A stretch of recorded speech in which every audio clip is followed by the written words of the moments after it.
రాజా Raviteja energy ఏ లెవెల్లో ఉంటుందో వేరే చెప్పనక్కర్లేదు. వరుస సినిమాలతో ఫ్యాన్స్ ను ఖుషీ చేయడానికి ఎప్పుడూ ముందుండే రవితేజ సినిమాలలో ఎంత ఎనర్జెటిక్ గా వర్క్ చేస్తాడో అవుట్డోర్ లో కూడా అంతకు మించిన ఎనర్జీతో ఉంటాడు. అయితే మిస్టర్ బచ్చన్ సినిమా తర్వాత చాలా వరకు స్పీడ్ తగ్గించేశాడు.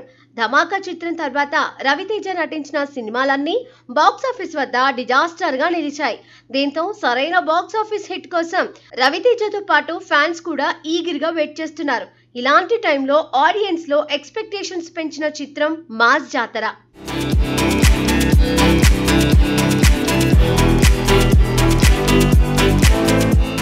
రవితేజ ప్రస్తుతం నటిస్తున్న మాస్ జాతర చిత్రం కూడా ఎప్పుడో సంక్రాంతికే విడుదల కావాల్సిందే. కానీ రవితేజకు జరిగిన సర్జరీ వల్ల ఈ సినిమా డీలే అవుతూ వస్తోంది.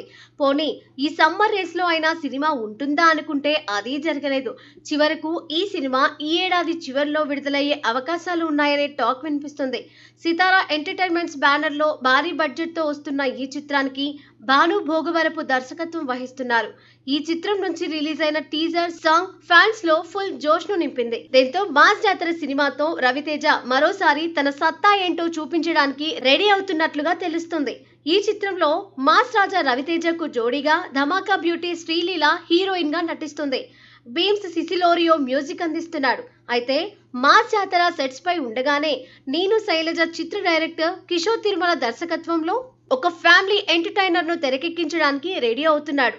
ఈ చిత్రం ఈ ఏడాది జూన్ లేదా జూలైలో సెట్స్ పైకి వెళ్లే అవకాశం ఉన్నట్లుగా తెలుస్తుంది. ఈ చిత్రానికి కూడా బీమ్స్ మ్యూజిక్ అందిస్తున్నారట. మరి ఈ రెండు చిత్రాలతో మాస్ రాజా మళ్ళీ తన మునుపటి ఫామ్ ను అందుకోగలడో లేదో చూడాలి.